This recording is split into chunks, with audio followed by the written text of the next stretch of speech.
Like, people get attracted to the rewards of entrepreneurship, but the reality is you have to just love what you're doing, and eventually those come. But most people jump into entrepreneurship. They want the fancy stuff right away. They don't get it, and then they get disappointed and they quit.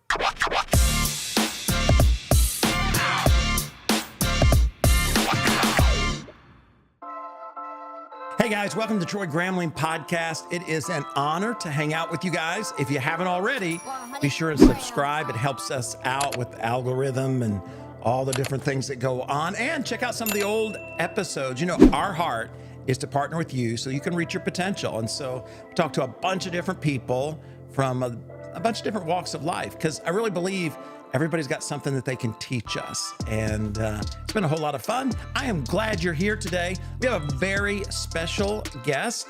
We have a young entrepreneur who's had great success. We're going to talk to him about a whole lot of things. Albarran, did I say it right? Yes, that's it. Thank you. Thank you, Pastor Troy. Well, thanks so much for being here today. Absolutely. It feels full circle. I've been going to this church since I was like 12 years old, and I've always looked up at you as like, wow, it's like you're like a mystical figure, and now I'm having a conversation with you. So no, thanks for having me on.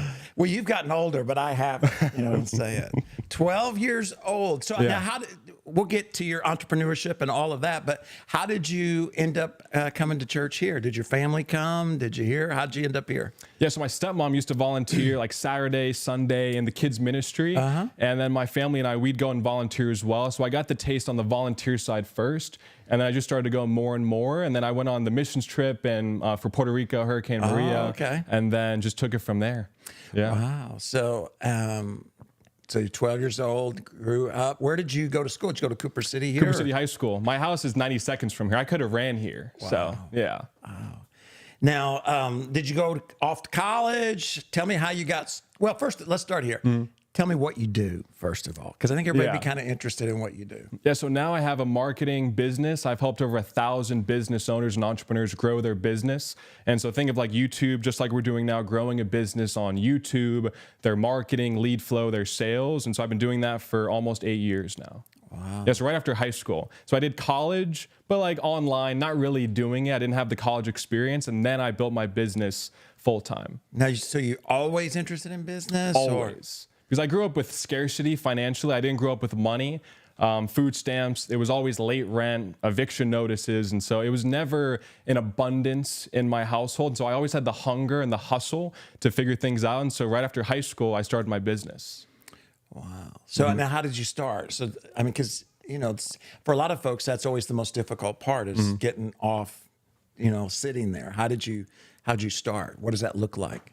I think most people, they think they're perfectionists when it comes to business, but they're just trying to procrastinate. They want the perfect business and the perfect idea at the perfect time frame, and they want everything to map out, but they're just scared of failure most of the time. Where I just dove in saying, hey, I already have no money. I sold my car to fund my business. You know, I didn't have any money already, so if I fail, I learned, so I didn't really come in with any expectation. Yeah. I think most people want to start a business and immediately become successful, and when that doesn't happen, they're disappointed.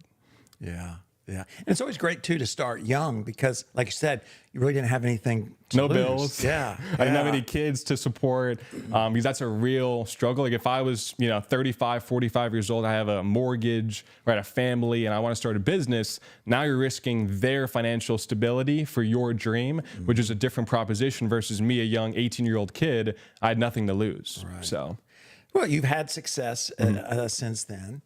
Do you find it more challenging as you have greater success to continue to take risk? Have you sensed any of that at all? Or because you're still a young guy, so do you still, have that sense of go for it all? Or as you've had more success, you got more to lose. How do you deal with that? It's a challenge because once you start making some money and you have some success, you're like, should I take some risk off the table? Should I save more money? Should I be reinvesting back into my business? And so I think if you're not evolving, you're not going to grow. So I understand that. That's my number one focus is I have to reinvest, I have to evolve, I have to change. But I do have to take some risk off the table and save money. So it is definitely a challenge. Yeah. Yeah. It's that kind of double-edged sword, what got you to where you are is more challenging to continue to do the more you have along the way, because fear is a great not so, it can motivate us, but also it kind of can keep us in our seat, keep us from stepping up. Because it's always the fear of going broke. Right. Or like I still have that now. When if you look at logically my situation, it's not a reality, thankfully, but I still have that fear in the back of my mind of like, oh, but what if I overinvest in my business? I should save more. Because scarcity is all about you have a little pile of money and you just save every little bit that you have, but it's never going to keep growing, versus tithing as much as you can, reinvesting in your business and having more of the abundance mindset and lifestyle. So it is a big challenge, but I feel like over time, I'll eventually get rid of that. Yeah. Eventually, hopefully. Well, the Bible even talks about what we sow is what we reap. And I grew up in Arkansas. And so every farmer has to decide how much seed are they going to put back in the ground, how much are they going to eat, and how much are they going to sell, you know?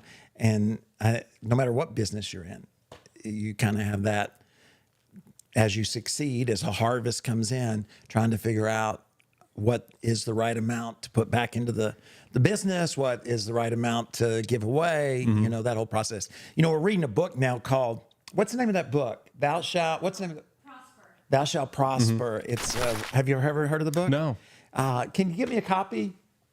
Yeah. It's written by a rabbi, and it's really interesting because in the book, he talks about how we tend to see people tend to see business almost as as dirty, in the sense that, and he talks about how, all the TV shows, all those kind of things, the business person is the bad person, and really something that I thought was really good is he talks about how, yes, we want to be generous. The Bible tells us to give back, but there's also good in just business itself, in the sense that when you're in business, you're provide. First of all, you're not making any money. Nobody's giving you money, right? You provided the service, and somebody gave you money for that in exchange for that. So you did something good for someone, something they liked or wanted, a service. They gave you resources, and then you provided jobs for people. In other words, he just talks about how a lot of times people who make money feel guilty, and the only way they can be redeemed is to give it all away. And he said, yes, there's value in being generous. The Bible tells us to be generous, but there's also value in just business itself, which is, especially in America and as a Christian, a lot of times we don't see money that way. We're almost afraid of it. Mm-hmm.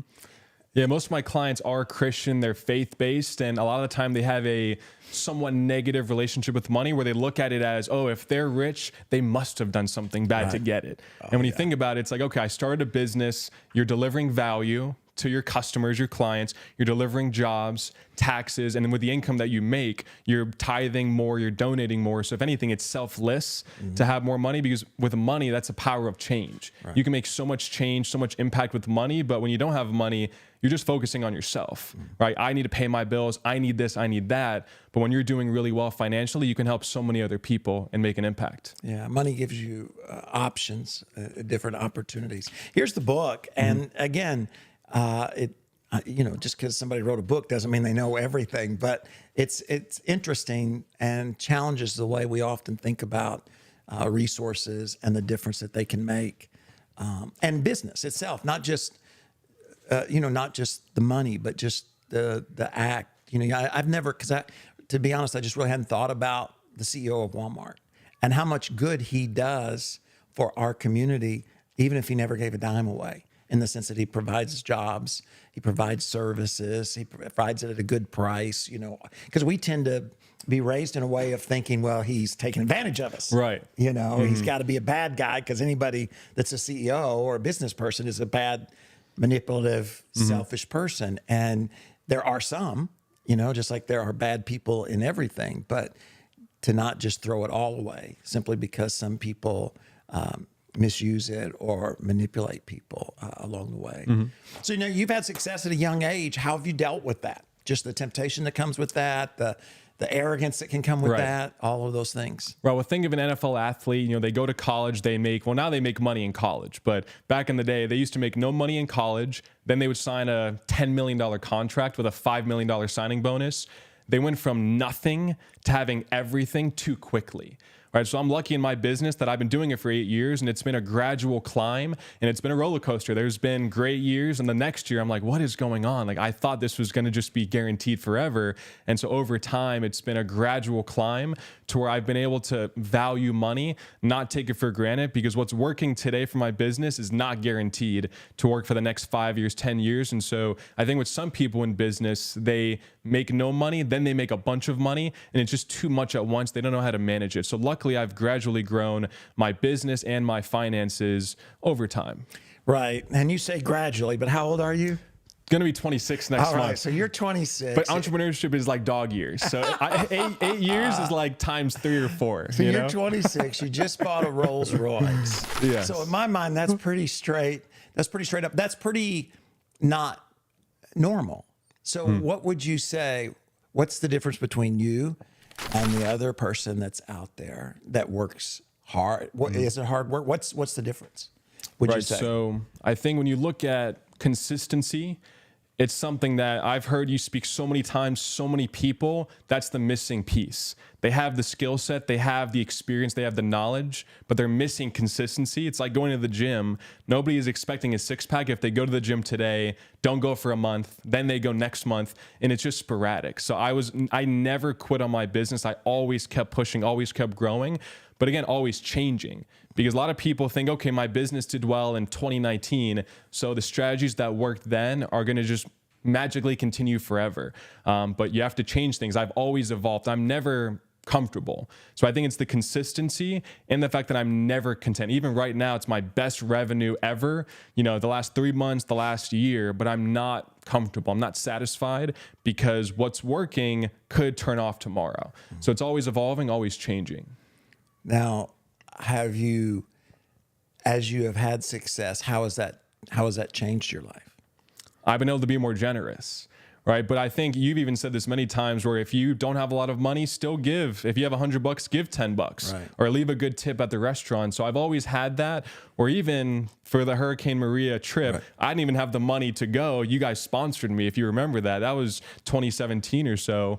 But I still donated my time. So I was always trying to still give, even when I didn't have a lot. But now that I've made a lot, I can't change who I am. So I still have to give in the same proportionate amount, even though I'm making a lot more now. Right, right. Generosity really has nothing to do with how much you have.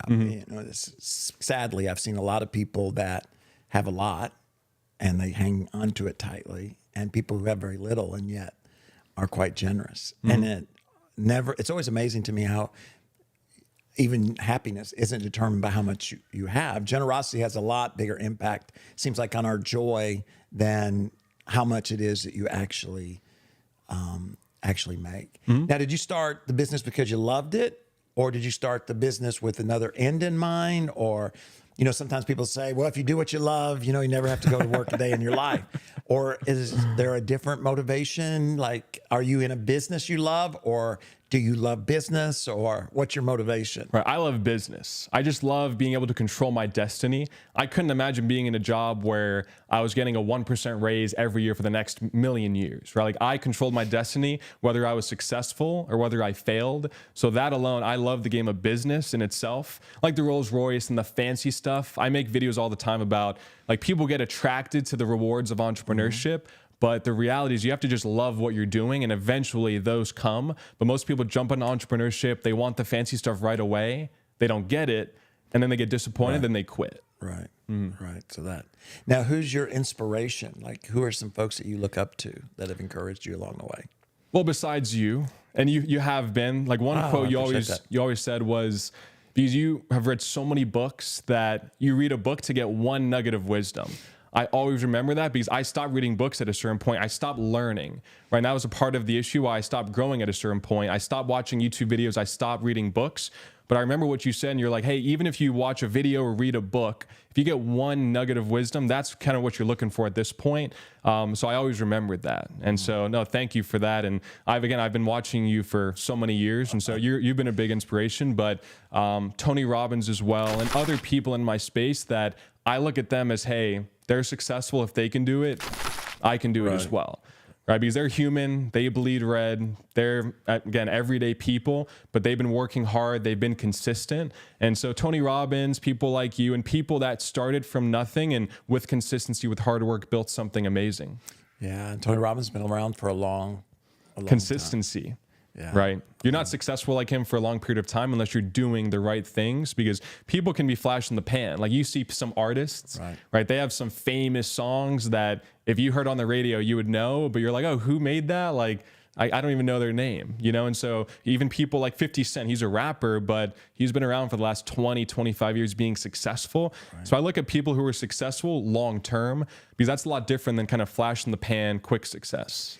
Yeah, you know, he wrote a book on success that I read parts of it. I need to go back and finish it up. But yeah, now what have your parents thought of entrepreneurship? Did they want you to go out to college, or have they supported you in your journey? Or yeah, so my dad, I love him, of course, and he'll say that he was wrong. But when I started my business, I'm like, I'm going to start this marketing company. It's going to be great. And my dad was like, that's the worst idea I've ever heard, because he's like, you don't have a marketing degree.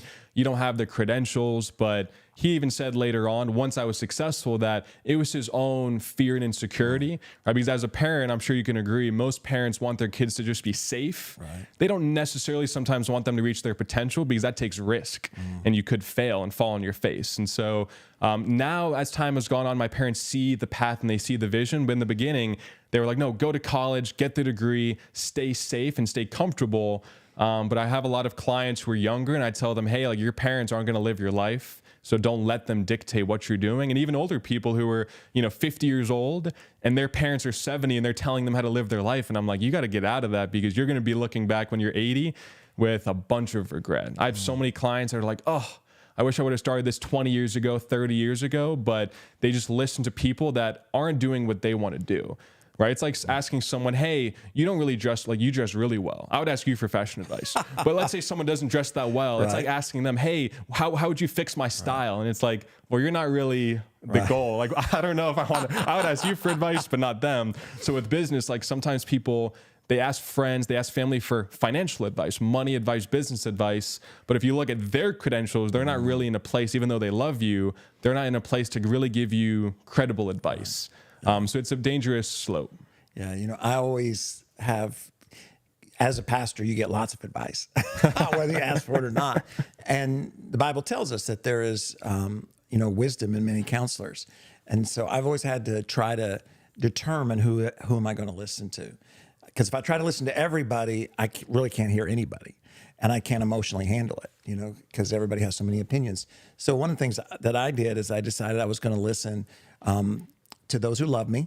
I was going to listen to those who believe in me. They may not love me, but they see the potential that I have, and those who know more than me, and give those folks priority in my life. Because I think, especially the more success you have, the more opinions that are out there. We were just talking about a book. There's a million books out there, and they all have certain opinions. And trying to figure out which ones you're going to listen to and which ones you aren't is a pretty important decision along the way. How do you do, you're young, how do you deal with that? Do you see that as a benefit and with clients, or do you see that as something you have to kind of work through or with clients? Well, in the beginning, I had no track record. I have no client success that I could show. It was a big liability. Right, because I look like a baby face now. I was 18 looking like 12, I didn't have a speck of facial hair. So I looked very, very young, but I just didn't have the success to show people, hey, here's why you should believe in me. Now it's not much of an issue, because I have a track record. I have many client success stories, and I have a credibility kind of presence online that people can just look up and see my success. But in the beginning, it was a real challenge. And again, I didn't let that stop me. I just identified it as, hey, I need to do everything I can. I can't change how I look or my age, but I can change my communication style. I can change my skill set. I think most people want to be a leader. They say they want to be a leader, but they're not willing to put the work in themselves to deserve that. Like, why is someone worthy of having a successful business or being a leader? You have to have the skill set. Like, I've done Toastmasters public speaking training. I used to be terrified. Like, if I saw these bright lights, I would have probably just fallen apart, back in the day. But I trained myself. I said, I'm going to become uncomfortable. I'm going to grow. And that's going to make me worthy of growing my business and getting these clients. So I couldn't control my age, but I could control how do I improve my skill set. Yeah.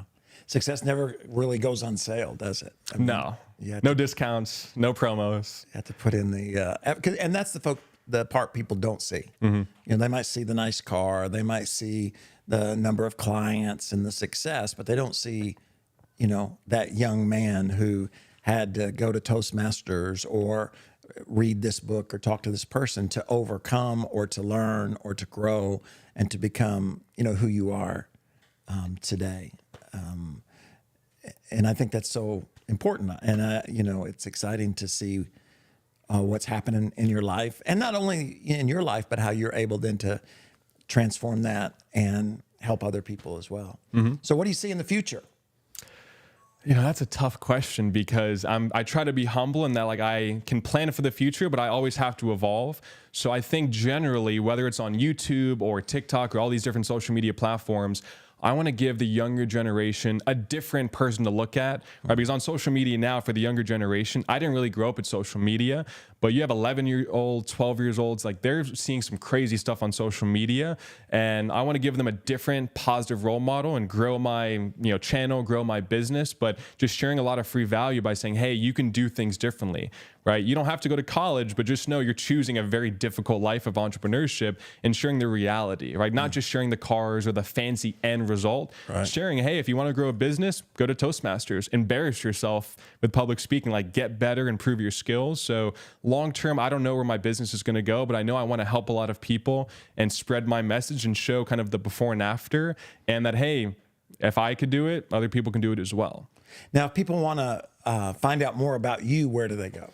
So luckily my business is just my name. So Alex Albarran on YouTube, website is alexalbarran.com, Instagram. I have a lot of free videos on YouTube, Alex Albarran. They can look it up, and that's about it. Now spell that last name. It's Albarran.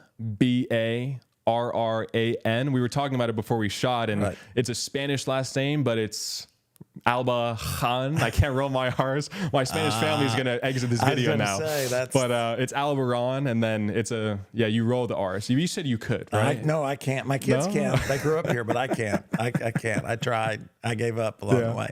Now, so you're 26 and single.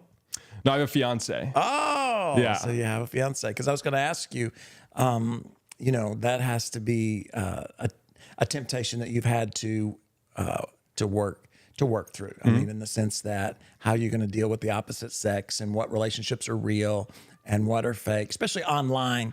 Because, used to be maybe the folks in your neighborhood knew you and where you shopped and that kind of thing. Like you said, you're online now and you have a big presence. So, there's lots of folks who I'm sure want something from you. Right. They don't want to help. That's why I love my fiance, because she loves the work that I put in. She motivates me. She's not like, oh, come on, don't work so much or change the way you're doing things. Ever since I've met her, my income, my business has gone up and to the right.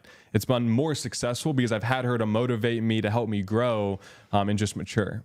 So when's the big day? May 16th, 2025. I think it's 407 days. I'm counting down the days. I'm ready. Yeah. Is she from here? She's from South Carolina, Charleston. She went to Clemson. She came down here for a job, actually. And then right when I saw her, I'm like, I'm going to marry her. And it was done. Wow. So you married a Southern girl. Yeah.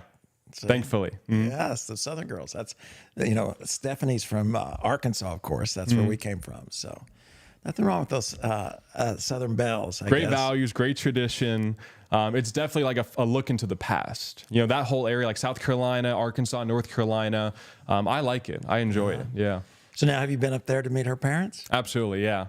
That was hard. Her mom is tough. I'm going to send her this video. Her mom is... Yeah, she's tough. So I had to really sell myself and that I'm a serious guy. I'm not just playing games. I'm long term, want to get married, like that, have kids, that sort of thing. And so her family's amazing. Yeah. Well, congratulations. Thank you. Yeah. Thank you. Our daughter just got married, a couple months ago. Oh, yeah, I saw on Instagram. Yeah, congrats. Yeah. So that was, both the boys got married and they married great ladies, but and she married a great young man, but the girls are different. And I still haven't gotten over her not being at home. So It's a protective thing. Like it's guess. with guys, you're like, okay, just get out of the house. You know? I was caught off guard by that, to be honest with you.